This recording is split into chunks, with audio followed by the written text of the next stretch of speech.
Awakened stasis giants secretly located and imprisoned by global elite. By Dr. Michael Salla. April 2, 2016. Website: exopolitics.org. Giants that have been in hibernation in stasis chambers for thousands of years are awakening, and are being sought out by elite military forces, according to several independent sources. After being located, awakened giants are allegedly being captured and held hostage by powerful global elite groups that do not want the rest of humanity to learn the truth. Secret space program whistleblower, Corey Goode, was among the first to publicly disclose the existence of stasis chambers that were holding perfectly preserved giants for thousands of years. In an August 4, 2015 interview on the popular show, Cosmic Disclosure, Goode discussed how he had accessed information on smart glass pads during his covered service about these sleeping giants and the technology of the stasis chambers that were preserving them. Goode said, "When I was in the program, the secret space program, when I would have time to sit and look at the smart glass pad, there was lots of information that I looked at. And one of them was that there were beings that they found underneath the surface of Earth, usually underneath mountains, burial mountains. Indian burial mounds that were not dead but weren't quite alive. They called them stasis beings. And it turned out that had used a technology that had been there long prior, from this group they called the ancient builder race. So, it didn't put the beings in stasis that a lot of us would think of, as in being frozen. But it just changed the way they experienced time. They would probably go to sleep for maybe 20 minutes, and 30,000 years or so would pass by." Goode described the size of the beings found in the stasis chambers when they were first discovered in the 19th century, all over the planet. And to look down in, they saw these very tall beings, or very large giant humans with reddish beards. These tall, red-headed, red-beard groups were in Europe and South and North America. And apparently, at one time, before the last ice age apparently, they had a very large area that they ruled. Goode gave examples of stasis chambers that had been found around the world. Some were still operating with different modern human groups that had learned to use the technology, while others had been damaged and the beings in stasis had died as a result. According to Goode, once located, the stasis giants were kept hidden, and any that awakened would join others and not be allowed to interact with the general public. According to Stephen Quayle, who has written several books about giants, elite U.S. military forces have been stationed around the world, including trouble spots such as Afghanistan, to locate the giants. Quayle cites elite military personnel who have spoken about battles with the giants. During one of Quayle's radio interviews on Coast to Coast AM, one of his military informants called in and told the audience about an incident in Afghanistan involving a deadly encounter between a 12-foot giant and U.S. Special Forces. The informant claimed that the giant had killed 9 members of an elite team sent to capture it, and it took a second team to arrive and finally kill the giant. Quayle uses biblical sources to support his analysis of giants and what they mean for humanity in the current era. Basically, he views them as the biblical Nephilim, who are the offspring of demonic entities that are hostile to humanity.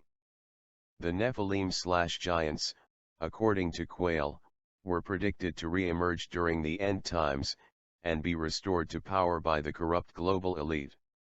In his book, Long Walkers, Return of the Nephilim, Quayle provides a fiction-based on fact version of what the elite have planned.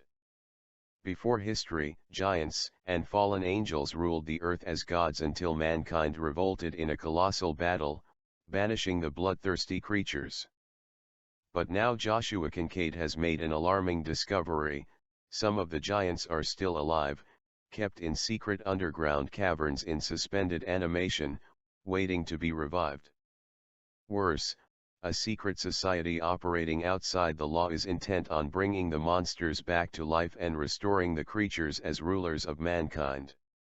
Interestingly, Quayle's sources have confirmed that giants have been preserved in stasis chambers for extended periods, and are now awakening. This is consistent with what Good discovered on the smart glass pads. However, Quayle's view that the giants are bloodthirsty Nephilim ready to work with the global elite to restore demonic control over the planet does not correspond with what Good read on the smart glass pads. According to Good, the motivations of the giants were far more complex than what Quayle was suggesting. Giants belonged to highly evolved civilizations in human history who had preserved themselves in stasis chambers to sleep through the dark ages of humanity. Their awakening was a sign that we are on the verge of a global shift, and many of the giants want to play a constructive role in this transition, rather than simply reassert control over surface humanity. Another independent source has come forward to discuss the motivations of stasis giants, and how they are being found and treated by covert special forces personnel. Cobra, a pseudonym, claims to be both an extraterrestrial contactee and an operative for a global resistance movement that dates back to 1975, when it was first established in the underground tunnels of New York City. While there is controversy over Cobra's identity and activities, he has released much information that is very accurate in terms of my own independent research into secret space programs and visitation by extraterrestrial life. His information, therefore, deserves careful consideration. I will consequently leave an examination of the controversy surrounding Cobra and what this means given the accuracy of his claims, for a later article. In a March 21 interview, Cobra spoke about stasis giants and provides an additional source of information about their activities. In the interview, he responded to a series of questions concerning stasis giants. Richard, thank you. There are many reports of dormant giants being discovered and awakening in caverns around the world. Are these claims accurate? Cobra, yes, some of those claims are accurate. Those giants are put into stasis in special chambers which are triggered by a certain vibrational frequency. I would say certain intensity form of subatomic particles and energies from the galactic center, which is the Earth. Those chambers get triggered and those beings are then awakened from hibernation, and many such cases have been taking place lately around the world. Militaries of most countries, or shall we say of the major countries, have been suppressing that from the mass population.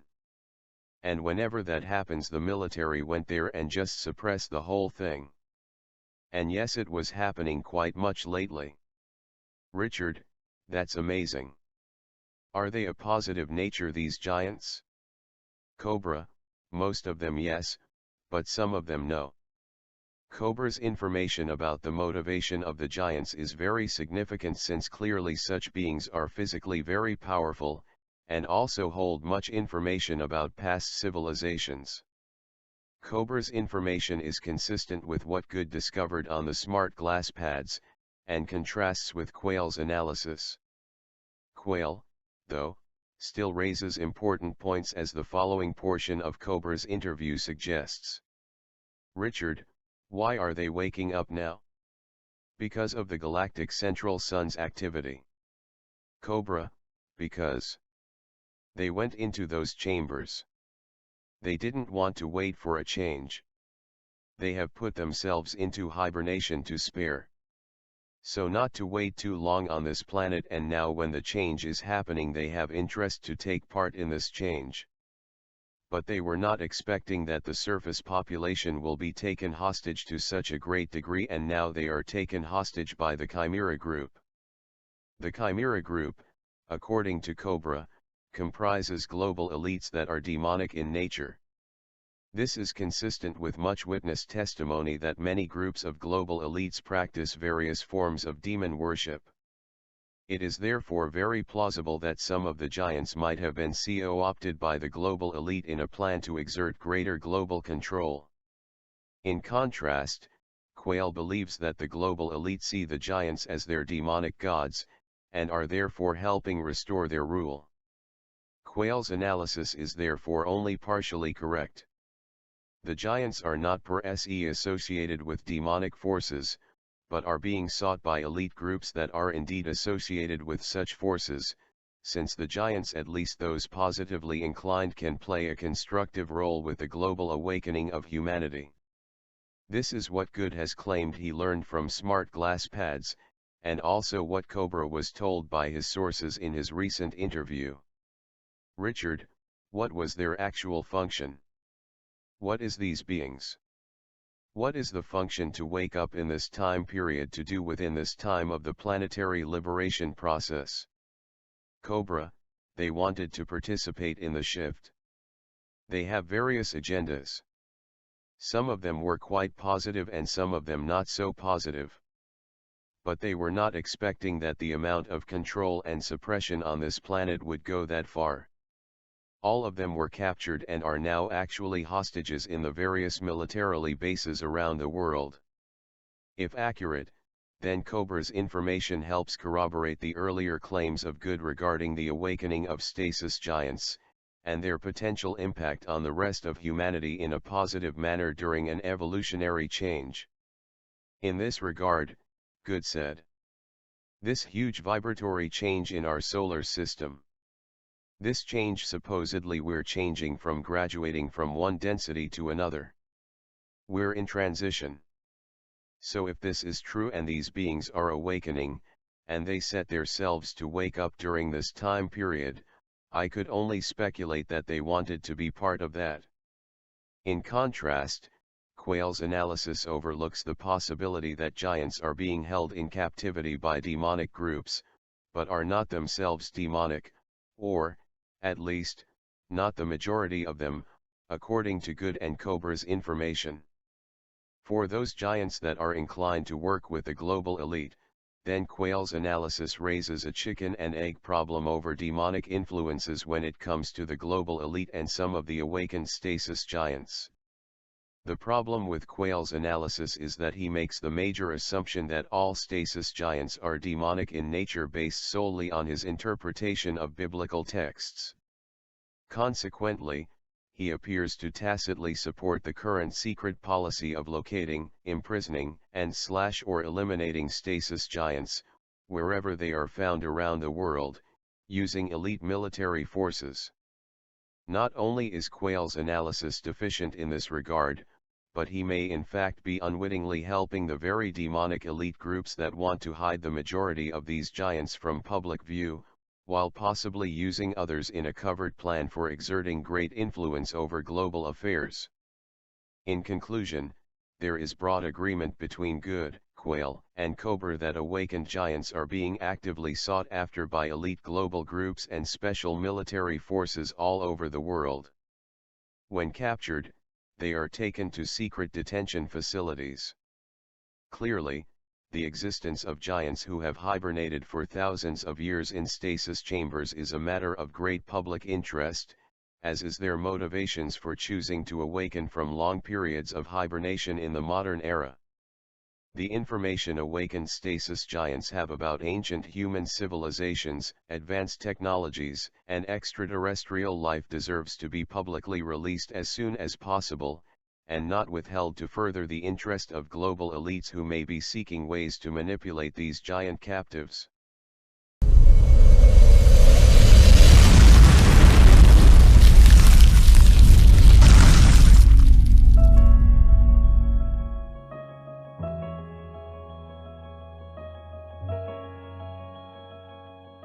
Steve, in your book True Legends, you talk about a Smithsonian cover-up whenever giant bones are involved. So I want to ask you the question that everybody always asks. Where are all the giant bones? It's interesting, Tim, because of the bias of the Smithsonian and their contempt for out-of-place artifacts. Every time giants were found, it didn't matter if it was on the West Coast, the Arctic, the Antarctic, believe it or not, the East Coast, the Ohio River mounds, they always have a fabulous cutoff point, meaning once the Smithsonian is notified, and those bones are sent to the Smithsonian, they're never heard from again. And there's denials. A good example of that, it was a famous Kincaid expedition in the Grand Canyon, where they found the Egyptian citadel. Even the Phoenix Gazette carried that story. So, Tim, the cover-up has always been to keep this biblically relevant topic out of the minds of the people, so at an appropriate time in the future,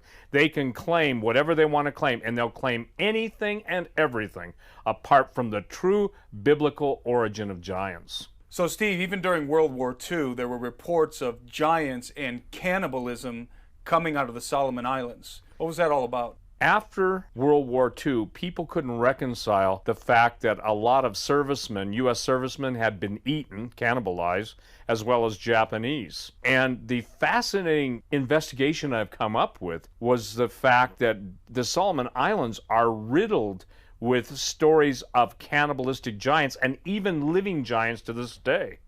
I was contacted by a man named Marius who was literally going to meet me in California with, let's just say this, irrefutable evidence. But he said to me on the phone, he said, Steve, I'm being followed, and I'm not sure I'll even make it there alive. What has to be asked, the question that needs to be asked and has to be asked, is that why do people who have the evidence, why are they intimidated? Why are they threatened? Why are they disappeared? What is this cover-up? And I'll tell you the bottom line, they do not want people to understand that the sons of God, the fallen angels, saw that the daughters of earth were fair, mated with them, and produced a literally new race of hybrid beings that the Bible calls the Rephaim. And the Rephaim are with us today. They're genetic trace, they're genetic markers. And when we get into super soldiers, Tim, the super soldiers, the most important expenditures made are to identify not only the bloodline, but the genetic traits. There are people literally not only wanting to bring the giants back, but to insert giant genes in our soldiers to give them the super soldier ability. More money is being spent to identify genetic traces and markers, the actual gene prints of giants, both dead and extractable DNA from their teeth, from whatever cells in the mummies, to literally living giants today. So in other words, what you're saying is somebody's trying to weaponize giant genes. Absolutely. And the super soldier program is probably one of the most almost unbelievable, yet so believable programs that the U.S. military is involved in. And all the underground labs, all the secret places around the planet, everybody's after the same thing. They want comic book heroes that we would only laugh about and have laughed about maybe for 50 years, and now it's no longer fantasy, it's fact. And we're not just talking about superhuman strength, are we? We're also talking about superhuman cerebral capabilities that the giants had. Absolutely. Speaking of cerebral capabilities, the giants, even when they're in a stasis state, that means in suspended animation, whether it's Dr. Ernest Muldashev in Russia, in the mountains of Tibet, whether it's a whole underground base in which some of these entities, these living giants, are present, they have so much cerebral energy that they actually have what's called the red line, and you can't go past that. Or literally, they claim, according to special operations, 4-star generals, that literally it causes a person to almost come apart at the seams. It not only drives people mad, but it literally just causes them to go to pieces. You understand that's the ultimate weapon. You know, Michael Crichton with Jurassic Park brought us dinosaurs, and now we're hearing about woolly mammoths being cloned, and we're hearing all these news stories that Neanderthal is no longer a member of our family tree, which I've said for 30 years. But the point being is that it's all about weapons. And as a general said to me in special operations, it doesn't matter if it's ancient technology, doesn't matter if it's ancient genetics, those of us are either fighting to keep it out of the hands of the wrong people, or the wrong people are fighting us to kill us to get it into their hands. There's a war going on, and it's no longer just dusty old bones in a museum stuck away. So Steve, according to Genesis 6, fallen angels had sexual relations with human women, creating these hybrid half-angel, half-human giants. In a weaponized, military weaponized sense, what other capabilities might these super soldiers have if they have the genes of giants? Well, beyond the obvious of strength, beyond the obvious of almost supervision, super hearing, one of the most remarkable things from my four-star general friend was basically said they hunt by DNA. Every person's DNA has a specific harmonic that they could identify a specific target's DNA and assign a Fido, the 19-foot giant, to go after. And it was interesting because when you think about it, even going back to Jack the Giant Killer and Jack Be Nimble, Jack Be Quick, as I've been researching all these, remember the statement? Fee, fi, fo, fum, I smell the blood of an Englishman. You go to the Bible, and whose blood cried out? Righteous Abel blood cried out to the living God after Cain slew him. So the harmonics of blood is fascinating. That's why the cry of the innocent blood is such a big deal in God's eyes, and it truly is, because the blood has a signal, a frequency, and there have been studies to prove that. So they want the giants to be able to basically target specific DNA characteristics. Not to mention the bottom line, and you know how much I love to say that, these entities want every last human being destroyed, and in its place a hybrid. They're going to try and prove that God's a liar. Jesus himself said if the days weren't shortened, there'd be no flesh left alive, yet for the elect's sake, those days will be shortened. You've turned down opportunities to work with some of the major networks on documentaries concerning giants. Why have you decided not to work with them? And furthermore, why have you decided to start your own production company, Gen 6 Productions? Tim, it's just simply this. I believe the big lie that's going to be hoisted upon the world is that the aliens created mankind, which I categorically reject. It's funny, the people that will accept the fact that the Anunnaki, star creatures, came to this planet will avoid fallen angels like a plague. I wanted the correct, in my opinion, after 40 years of research, I wanted the correct historic and biblical presentation of the giants. And quite candidly, when I talk to some of them, if I start talking about fallen angels having sex with earth women, they snicker. Well, that snicker tells me they've already made up their mind. And I said, I will only appear on camera if I can have final edit of what I say. Guess what? Nobody wanted to do that. That tells me there's agenda. So I believe this is a time that you and I are going to basically go out and say to the world, okay, here's what those guys are saying, but here's not only what the Bible says, and here's how accurate the Bible is with the history that follows. Gen 6 Productions is totally different than everything else that's on the TV, everything else that's on the documentary. Everybody's looking in a rear-view mirror at history, just trying to find the bones and find the original documents of all of the different finds, and I've spent 20 years doing that already. But we're taking people, Tim, simply where no one else has ever gone before. They're starting from the premise that all the giants are gone. We're starting from the premise that there are modern-day giants now who aren't suffering from acromegaly or some pituitary disorder, but they're literally going to fulfill the biblical statement of Matthew 24, where Jesus said, just as in the days of Noah, so would it be in the days of the coming of the Son of Man. Most people do not understand the evil. Most people can't even embrace the fact that this isn't about old bones. This is about a contemporary threat beyond any science fiction twisting of the facts.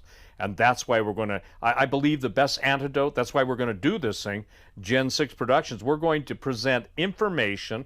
We're going to present eyewitness testimony. Again, we're not just dealing with bones. Obviously, we'll follow the leads of bones, but we're going to show the people out there what the truth is and why this cover-up has been a multi-thousand-year cover-up, and what the expectation that everyone is going to, not only the expectation, but what is going to be presented to the people as the gods who made us.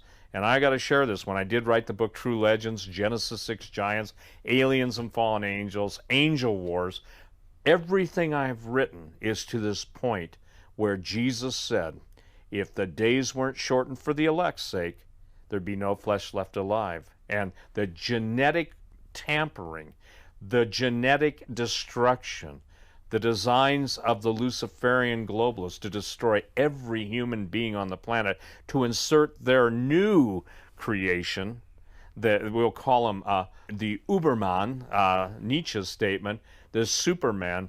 What it's going to be is a super slaughter. And by giving people the correct information, by literally telling them what the end of the book is, how this plays out in history, my goal is to take away all fear and show them that the truth will make them free as long as they abide in the word of the Lord and the word of the Lord abides in them. Too many people are making too many excuses for the living God, and I'm looking for that time when the people of God will stand up, when the people of God will not take a back seat to the skeptic, whose the only agenda he has is what he's being paid to say. We're going to produce, I would say, such a different documentary form and style that I think people will be really excited, and especially to get involved with the Synod. In other words, rather than looking for the giants that were, we're looking for the giants that are. Absolutely. And I find it fascinating. Just as we're literally in the time of the movie of Noah, which was just a disaster biblically, it wasn't even anywhere near the scripture, but the times of Noah, isn't it interesting? The times of Noah, and now we got all this interest in giants. Hello, I don't think God could give a bigger neon sign than if he wrote it in the sky. And I'm not taking liberty, but even as everything is lining up, we are in the days of Noah. In the Noah days, there were giants in the land. And now we're having Hollywood just come out with movie after movie after movie, trying to denigrate biblical Moses, it doesn't matter if it's Noah, trying to distort true history so they can insert their own history. For instance, in the movie Noah, this is pretty fascinating. Most people don't know this. The fallen angels are the good guys, and Noah's the bad guy. No, they're called the Watchers, aren't they? Yes, they are. They're called the Watchers. So, ladies and gentlemen, I think what we're going to do is be able to give you a compressed, truly a compressed understanding of history that, when I say mind-blowing, it'll also be heart-freeing. It will help you to understand the headlines, the movies, and the ultimate plan and scheme for your destruction. But the good news is, Jesus said he'd never leave us nor forsake us. And I believe that, Tim, we're at that time in history now. We're in the days of Noah, and everything that preceded Noah building the ark and the judgment of Almighty God on this earth that was in rebellion is about to be relived.